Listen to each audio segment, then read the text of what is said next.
তো হ্যালো বন্ধুরা, আজকে একটা অর্ডার এসেছে নাম লেখা চাবি রিংয়ের, যেটা ডবল হার্টের উপরে আমাকে নাম লিখে দিতে হবে। তো কাস্টমার আমাকে নামটা পাঠিয়ে দিয়েছিল হোয়াটসঅ্যাপে। এটা হলো এক ধরনের আঠা, যেটার নাম হলো কুইক ফিক্স। এই আঠাটা দিয়ে এটার উপরে একটা আমি লেয়ার দিয়ে দিচ্ছি। এটা এটা দিলে চাবি রিংটা অনেকটা শাইনিং দেখাবে আর টেকসই বহুত লং লাস্টিং হবে, মানে জলের বৃষ্টিতে কোনো কারণভাবেই এটা নষ্ট হবে না। তো পুরো চারিদিকে আমি ভালো করে এই আঠাটা লাগিয়ে দিলাম। এবার আমি নামটা লিখবো। নামটা ছিল সামিরা আর নার্গিস, এই দুটো নামে হয়েছিল চাবি রিংটা।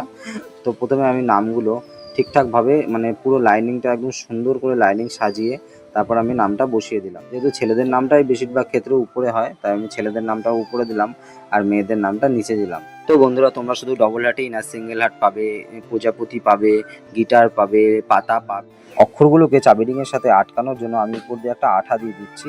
এই লেখাটা আর উঠবেই না, এই আঠাটার এতটাই পাওয়ার থাকে। তো এই চাবি রিংটা দেখতে আরো সুন্দর করার জন্য আমি পাশে একটা প্রজাপতি অ্যাড করে দিলাম আর এটাকেও আমি আঠা দিয়ে লাগিয়ে নিলাম। তো দেখো চাবি রিংটা কত সুন্দর লাগছে। আর এই চাবি রিং এর সাথে ছোট্ট একটা চাবি রিং আমি কাস্টমারকে গিফট করলাম। তো দেখো কত সুন্দরই না লাগছে। তো তোমাদের কাছে ছোট্ট একটা রিকোয়েস্ট, প্রোডাক্টটা যদি তোমাদের ভালো লেগে থাকে তাহলে অবশ্যই তোমাদের ফিডব্যাকটা দিয়ে দেবে মিশোতে গিয়ে। তো বন্ধুরা, তোমরা যদি কেউ এরকম নাম লেখা কাস্টমাইজ কিচেন অর্ডার করতে চাও তাহলে এখনই ডেসক্রিপশনে যে লিঙ্কটা আছে সেই লিঙ্কটা কপি করবে। কপি করে ব্রাউজার কিংবা ক্রোমে যে কোনো জায়গায় গিয়ে সার্চ করলেই পেয়ে যাবে চাবি রিংটা। তো টাটা বন্ধুরা, ভিডিওটা ভালো লাগলে অবশ্যই চ্যানেলটা সাবস্ক্রাইব করে দিও। আর যে অর্ডার করেছে তাকে বলবো অসংখ্য ধন্যবাদ এই প্রোডাক্টটা অর্ডার করার জন্য।